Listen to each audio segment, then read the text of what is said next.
Page number 9 वरती आपली जी poem आहे त्या पोयमचं नाव आहे द पार्ट्स ऑफ स्पीच. काय नाव आहे? The parts of speech. शब्दांच्या जाती. आपल्याला इंग्रजी भाषा शिकायची असेल तर इंग्रजी भाषेचे आपले शब्द आपल्याला पाठ पाहिजे. त्यानंतर तो शब्द कोणत्या प्रकारामधला आहे हे आपल्याला कळालं पाहिजे. त्यावेळेला आपल्याला इंग्रजी भाषा कळेल, समजेल आणि आपण ती बोलू. कळतंय का? मग आज आपल्याला जी कविता दिलेली आहे ना कवीनी, ती कविता इतकी सुंदर आहे की त्या कवितेमध्ये पूर्ण शब्दांच्या 8 जाती ज्या आहेत त्याचा उल्लेख केलेला आहे. म्हणजे शब्द किती प्रकारचे असतात या कवितेमधून आपल्याला कळणार आहे. जसं मराठीमध्ये आपण नाम हा शब्द घेतो, तसं इंग्रजीमध्ये त्याला काय म्हणतात? नाउन म्हणतात. काय म्हणतात? नाउन.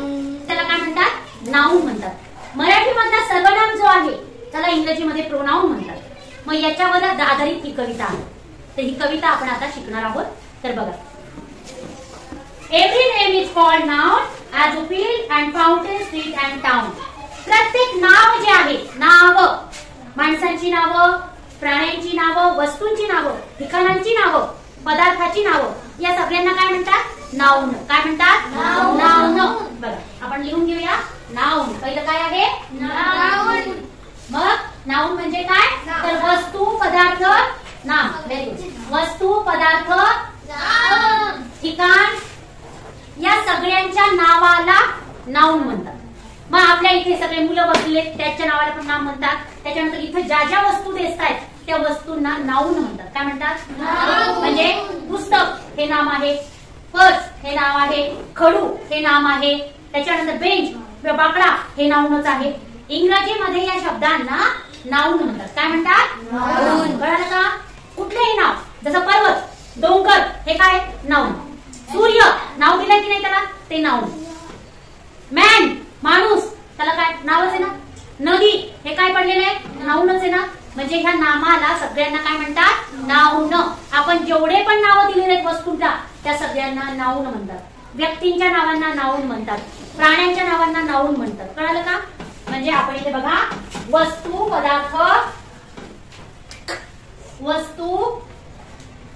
पदार्थ, ठिकाण या सगळ्यांच्या नावाला काय म्हणतात? नाउन म्हणतात. कळालं का? मग आपल्या समोर जेवढे पण नावं येतील त्यांना तुमच्या लक्षात आलं की नाउन म्हणायचं? ओके. आता मग कवी तेच सांगतोय की प्रत्येक एव्हरी नेम म्हणजे प्रत्येक नावाला काय म्हणतात? नाउन म्हणतात. इथे कवीने उदाहरणं दिलेले field, fountain, street and town. नावं दिलेत कवीने, आपल्याला उदाहरणासाठी हे नावं दिलेत. आपण प्रत्येक नावाला आपण काय म्हणायचं आहे? नाउन म्हणायचं आहे. परत पुढे, in place of noun the pronoun stands as he and she can clap their hands. बघा आता नावाऐवजी जो शब्द वापरला जातो त्याला काय म्हणतात? काय म्हणतात? नावाऐवजी आपण शिकलोय जिथे आपण नाव वापरत नाही तिथे काय वापरतो? तर त्याला प्रोनाउन. काय वापरणार म्हणतात त्याला? प्रोनाउन. म्हणजे बघा पुढचा शब्द आहे प्रोनाउन, ज्याला मराठीमध्ये सर्वनाम म्हणतात. काय म्हणतात? सर्वनाम.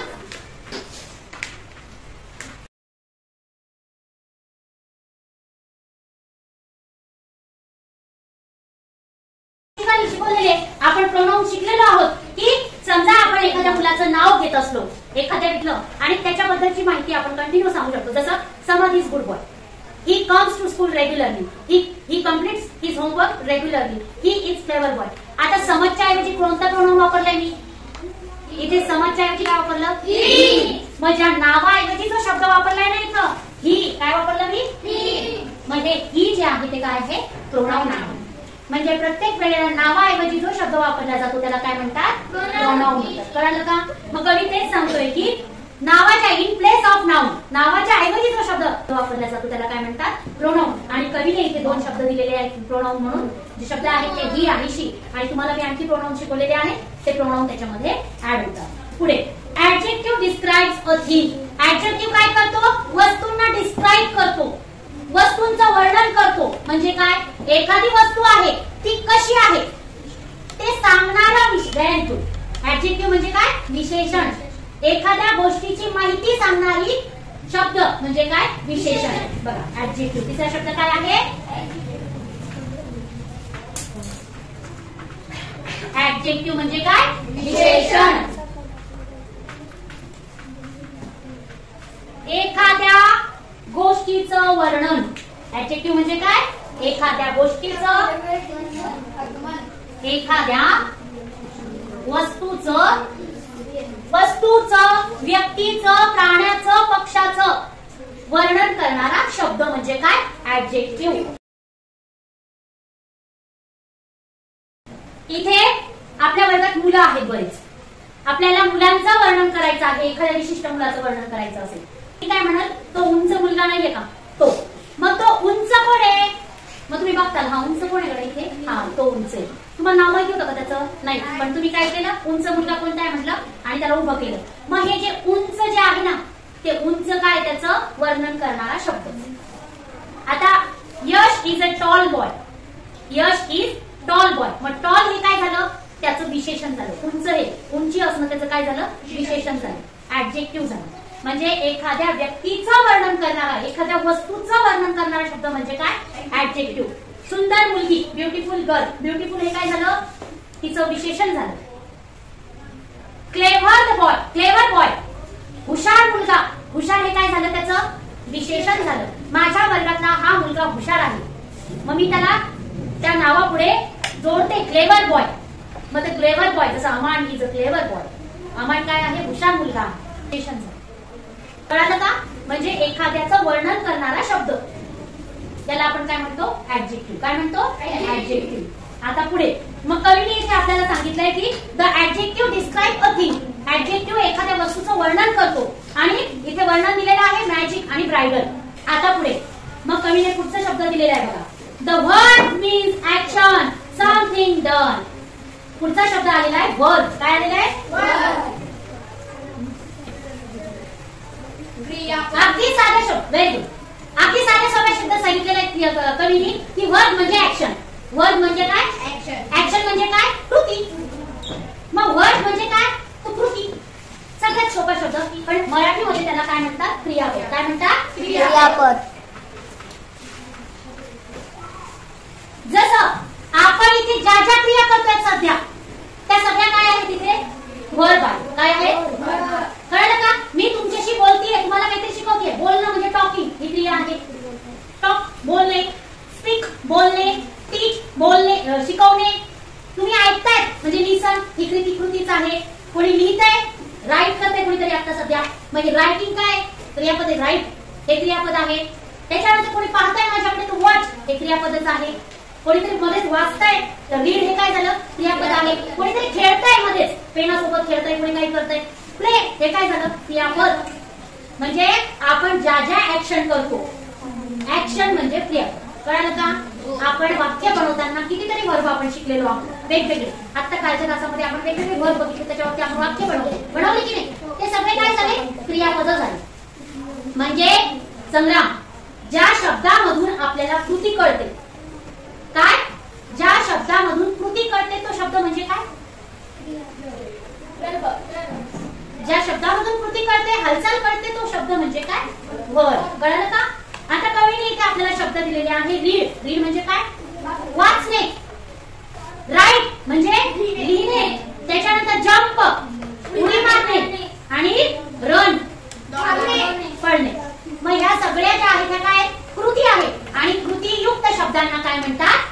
वर्ब म्हणतात. काय म्हणतात? ज्या शब्दांमधून कृती कळते तो शब्द म्हणजे काय? वर्ब.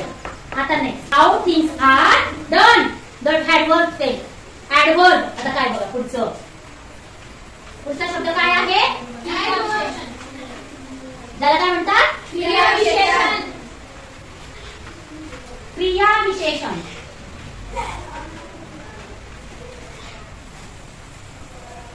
कवीने एका शब्दात त्याचं वर्णन केलेलं आहे की हाऊ थिंग्स आर डन. गोष्टी कशा घडत आहेत, गोष्ट कशी आहे, एखादी घटना, एखादं वर्ड कसं आहे हे कळणारा शब्द म्हणजे ऍडवर्ब.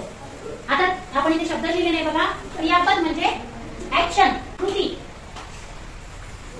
कृतीयुक्त शब्द, कृती दर्शवणारा शब्द म्हणजे वर्ड. आता ऍडवर्ब काय सांगितलं कवीने की ती कृती कशी घडतीये हे वर्णन करणारा शब्द. आता मी तुमच्याशी बोलतेय, मी कधी हळू बोलते, कधी पटकन बोलते, कधी रागावून बोलते, कधी शांतपणे बोलते, कधी हसून बोलते. मग हे जे शब्द आहेत ना, स्लोली बोलणे. एखादा मुलगा पळतोय द बॉय रन्स फास्टली. मग ही कृती सांगतोय की नाही, कृती वर्णन करतोय की नाही, तो पळण्याची कृती कशी आहे, फास्ट आहे. म्हणून फास्ट हा जो वर्णन करणारा शब्द त्याला ऍडव्हर्ब म्हणतात. कृती कशी आहे हे दर्शवणारा जो शब्द असतो तो असतो ऍडव्हर्ब. आता इंग्रजीमध्ये ते शब्द कोणते कोणते आहेत मी आता सांगितलं. क्विकली, फास्टली, स्लोली, चांगलं केलं, वेल, खूप छान पद्धतीने त्यांनी सांगितलं तो वेल. हे शब्द जे आहेत ते ऍडव्हर्ब आहे. काय आहे, ऍडव्हर्ब म्हणजे कृतीचा वर्णन करणारा शब्द. कृतीचं वर्णन करणारा शब्द कोणता असतो, ऍडव्हर्ब असतो. ज्याच्यातून कृतीचं वर्णन होतं असा शब्द म्हणजे काय, ऍडव्हर्ब. ते शब्द कोणते कोणते सांगा साकीब. क्विकली, स्लोली, बॅडली आणि वेल हे ऍडव्हर्ब दर्शवणारे शब्द आहेत. आता पुढे बघा कवी काय सांगतायत. प्रिपोजिशन काय दर्शवतात, प्रिपोजिशन काय आहे. पुढचा शब्दाची जाती आहे प्रिपोजिशन. काय आहे, आता प्रिपोजिशन म्हणजे काय, प्रिपोजिशन या शब्दाचा अर्थ काय, शब्दयोगी. Very good. प्रिपोजिशन म्हणजे शब्दयोगी. प्रिपोजिशन म्हणजे शब्दयोगी अव्यय. इथे कवीने सांगितलंय की शब्दयोगी जे अव्यय असतात म्हणजे प्रिपोजिशन काय करतात, शब्दांमधला संबंध जोडतात. दोन शब्द आहेत ते कशाशी जोडण्यात गेलेले आहेत, ते जोडणारा शब्द म्हणजे कोणता, प्रिपोजिशन. जसं इथे वस्तू आहे, टेबल वर काही वस्तू आहे. The book is on the table. पुस्तक कुठे आहे, टेबलच्या वर आहे, वर वर. इथे पेन आहे, पर्स मध्ये पेन आहे. पेन कुठे आहे, पर्स मध्ये. मग मध्ये हा जो शब्द आहे ना तो कोणता आहे, प्रिपोजिशन आहे. एखादी गोष्ट कशावर आहे, खाली आहे, मध्ये आहे हे दर्शवणारे जे शब्द इंग्रजीमध्ये आलेले त्याला आपण काय म्हणतो, शब्दयोगी अवयव. काय म्हणतात साकीर, शब्दयोगी प्रिपोजिशन. जसं in the bar, in the purse, on the table, about the roof, on the, in the, at हे जे शब्द आहेत, ऍट, इन, ऑन है की नाही, या शब्दांना प्रिपोजिशन म्हणतात. काय म्हणतात, प्रिपोजिशन. सांगितलंय की प्रिपोजिशन हा एकमेकांचा वस्तूंचा संबंध दर्शवतो. काय दर्शवतो, रिलेशन, ज्याला आपण म्हणतो वस्तूंमध्ये संबंध, शब्दांमध्ये संबंध. एखादी वस्तू कुठे आहे, कुठे आहे ते वर्णन करणारा शब्द म्हणजे काय, प्रिपोजिशन. त्याचे उदाहरण दिले in, on, at, about, between, with हे सगळे काय झाले, प्रिपोजिशन्स आहेत. काय आहे, प्रिपोजिशन. कळालं, शब्दयोगी अव्यय कळाला. आता पुढे कवी शिकवतायत बघा. मग इथे उदाहरण पण दिले इन आणि ऍट. बघा, in the street, at the station. स्टेशनच्या तिथे आणि इन द स्ट्रीट रस्त्याच्या मध्ये आपण म्हणतात हे कळालं पाहिजे. कळलं का. आता पुढे conjunctions join in many ways. Sentence, word और फ्रेज अँड फ्रेज. बघा, फ्रेजेस अँड फ्रेज. कंजंक्शन पुढचा शब्द काय आलेला आहे,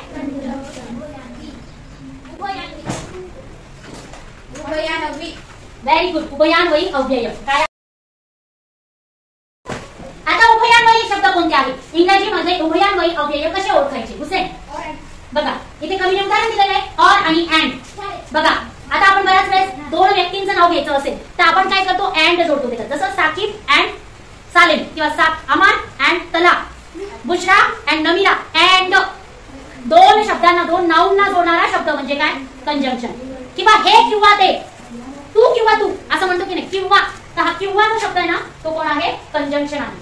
म्हणजे दोन वाक्यांना जोडणारा शब्द, दोन नाऊंना म्हणजे नामांना जोडणारा शब्द जो वापरला जातो इंग्रजीमध्ये त्याला काय म्हणतात, कंजंक्शन. बघा कवीने इथे दिलेलं आहे की एखादं वाक्य जोडायचं असेल तर आपण कंजंक्शन वापरतो. जर आपल्याला दोन शब्द जोडायचे असेल तर आपण कंजंक्शन वापरतो. त्याच्यानंतर आपल्याला दोन फ्रेजेस जोडायचे असेल तर आपण काय वापरतो, कंजंक्शन्स वापरतो. ऑर, अँड हे जे शब्द आहेत ते काय आहेत, कंजंक्शन्स आहेत. काय आहेत, कंजंक्शन. कळालं का. आता पुढे पुढचा शब्द आलेला आहे इंटरजेक्शन. काय आहे बघा, इंटरजेक्शन शेवटची शब्दाची जाती आहे आणि याचा वापर आपण बराच वेळेस आपल्या बोलण्यामध्ये सहज करतो. काय आहे ते बघूया आपण. आता इंटरजेक्शन म्हणजे काय, केवळ प्रयोगी, केवळ प्रयोगी अव्यय. त्याला केवळ प्रयोगी अव्यय म्हणतात किंवा उद्गारवाचक शब्द म्हणतात. काय म्हणतात, उद्गारवाचक. बघा इथे आपलं द्यायचं राहिलं शब्दांना म्हणजे कंजंक्शन. आता इंटरजेक्शन म्हणजे काय, इंटरजेक्शन म्हणजे काय. बघा आपण बोलताना, अरे वा, बोलताना तुम्ही वाव किती छान आहे, म्हणतात का कधी अरे अरे अरे अरे उगाच मारलं, अरे अरे अरे पडला, म्हणतात का तुम्ही? खूपदा म्हणतो आपण, आपल्या बोलण्यातून अगदी सहज हे शब्द निघतात. मग हे अरे रे, वाव, ओ नो, हे जे शब्द आहेत ना त्याला इंग्रजीमध्ये इंटरजेक्शन म्हणतात. कळलं का? मराठीमध्ये आपण जे अरे रे, अरे वा, खूप छान, किती सुंदर हे जे शब्द वापरतो त्याला इंग्रजीमध्ये काय म्हणतात? इंटरजेक्शन. बघा कवीने इथे हा शब्द दिलाय. अशा आणखी कोणते शब्द आहे? तो वाव, वाव, ओ नो, हे, ओ येस, हे जे इंग्रजी मधले शब्द आहे त्यांना काय म्हणतात? इंटरजेक्शन. मग इंटरजेक्शन काय करतात? एखाद्या गोष्टीचा उद्गार, ती गोष्ट कशी घडतीये, ती घडल्यानंतर त्याच्यानंतरची जी प्रक्रिया असते, ती कशी प्रक्रिया, त्याला इंटरजेक्शन आपल्या इंग्रजीच्या शब्दांच्या जातीमधला शब्द आहे. केवळ प्रयोगी अव्यय किंवा उद्गारवाचक शब्द याला इंटरजेक्शन असं म्हटलं जातं. म्हणजे इंग्रजीमध्ये आपण जे जे शब्द बोलतोय, मराठीमध्ये बोलताना जे जे शब्द वापरले जातात त्याची कॅटेगरी कोणती आहे हे जर आपल्याला कळालं तर आपण ती इंग्रजी भाषा असो अथवा कोणती पण भाषा असो, आपण अगदी सोप्या पद्धतीने ती समजून घेऊ शकतो, शिकू शकतो. या कवितेमध्ये कवीने आपल्याला या शब्दांच्या 8 जाती कवितेच्या माध्यमातून शिकवण्याचा प्रयत्न केलेला आहे. शेवटी कवी काय म्हणतोय?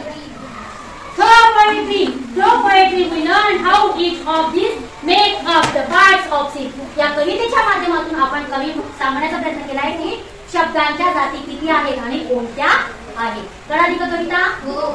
आपण कवितेमध्ये जेवढे जेवढे शब्द आलेले, ज्या शब्दांच्या जाती आलेल्या आहेत, ह्या जर आपण शिकलो तर आपल्याला इंग्रजी मधला प्रत्येक शब्द काय आहे हे आपल्याला कळेल. तो वर्ब आहे का प्रिपोजिशन आहे का तो कंजंक्शन आहे का प्रोनाउन आहे हे आपल्याला लगेच कळेल. कळाली कविता? सोपी आहे का? आता आपल्याला याच्यावर कृती घ्यायची. त्यानंतर मी शब्द लिहिणार आहे, त्याच्यानंतर आपण कृती लिहिणार. मी ते तुम्हाला ओळखायला लावणार आहे. कळालं का?